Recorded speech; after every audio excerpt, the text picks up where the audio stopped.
அமைதியால் நிறைந்த கைலாசத்தின் நிழலில் பழமையான கோயில் கோபுரங்கள் பொன்னிற சூரிய ஒளியில் மெல்ல மின்னின.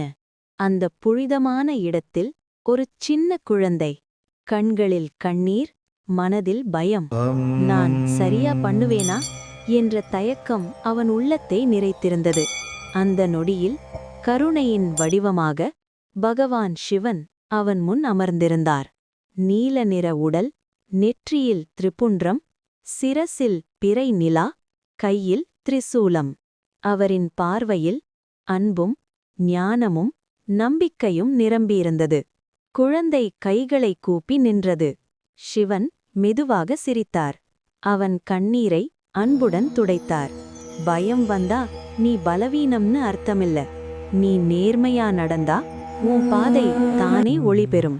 அந்த வார்த்தைகள் குழந்தையின் மனதில் ஒரு தீபத்தை ஏற்றின. பயம் கரைந்தது, நம்பிக்கை பிறந்தது. சிவன் தன் விரலால் அவன் நெற்றியில் ஆசீர்வாதம் இட்டார். அந்த நொடியில் ஒரு உண்மை அவன் உள்ளத்தில் பதிந்தது.